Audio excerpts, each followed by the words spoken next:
سب سے پہلے تو قرآن مجید نے اہل یہود کے اس قول کو بطور عبرت کے بیان کیا ہے اور ان کی مذمت گویا فرمائی ہے کہ جب ان سے کہا جاتا کہ تم قرآن پاک پر اور رسول رحمت صلی اللہ تعالیٰ علیہ وسلم پر ایمان لاؤ، تو اس کے جواب میں وہ یہ کہا کرتے تھے کہ ہم تو اپنے باپ دادا کے دین پہ رہیں گے۔ اس کا وہ اصرار بھی کرتے، اس پر وہ شدت بھی کرتے۔ تو قرآن مجید نے اس بات کو ان لوگوں کے گمراہی کے طور پر بیان کیا ہے کہ جب تمہارے باپ دادا گمراہ تھے، کفر و شرک پر تھے، گمراہی اور دلالت پر تھے، تو پھر تمہارا یہ اصرار کیوں ہے کہ ہمیں اپنے باپ دادا ہی کے دین پر رہنا ہے؟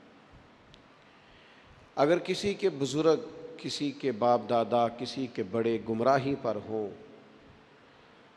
تو اس کا یہ کہنا گمراہی ہے، اس کا یہ کہنا دلالت ہے کہ میں اپنے بڑوں کے طریقے پہ رہوں گا۔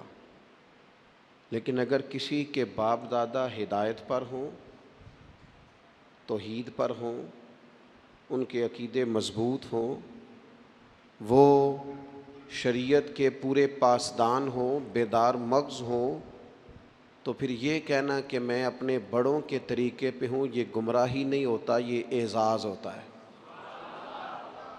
بہت بڑا اعزاز ہے کہ انسان کہے کہ میں اپنے بڑوں کے طریقے پہ ہوں۔ قرآن مجید سورہ بقرہ پہلا پارہ، اللہ کریم نے فرمایا ام کنتم شہداء، کیا تم میں کچھ لوگ اس وقت موجود تھے، کیا تم میں سے کچھ اس وقت حاضر تھے، اذ حضر یعقوب الموت، جب موت حضرت یعقوب کے پاس حاضر ہوئی،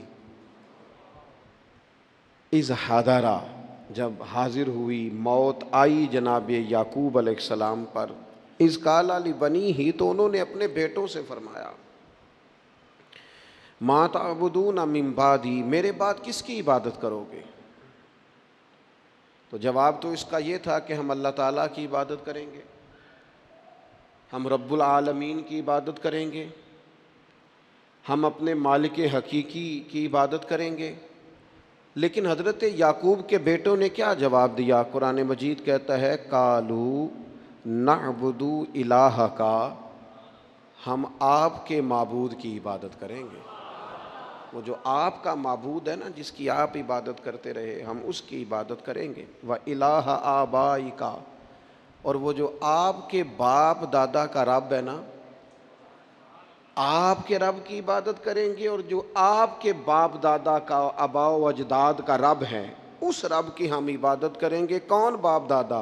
ابراہیم و اسماعیل و اسحاق، ہم جناب اسماعیل کے رب کی عبادت کریں گے، جناب اسحاق کے رب کی عبادت کریں گے، ہم حضرت اسماعیل علیہ السلام کے رب کی عبادت کریں گے، آپ کے رب کی عبادت کریں گے، آپ کے آباء و اجداد کے رب کی عبادت کریں گے۔ اور آباء و اجداد کون ہیں؟ جناب ابراہیم، جناب اسماعیل، جناب اسحاق۔ اب جا کے کہا الہ واحد، ان کا معبود ایک ہی معبود ہے، ان سب نبیوں کے معبود، ہم اس رب کی عبادت کریں گے جو آپ کا رب ہے، آپ کے آباء و اجداد کا رب ہے، ابراہیم و اسماعیل و اسحاق کا رب ہے۔ اگر کسی شخص کے بڑے گمراہ ہوں اور پھر وہ ان کا ذکر کرے کہ میں اپنے بڑوں کے طریقے پہ ہوں، تو یہ اس کا ذکر گمراہی ہے۔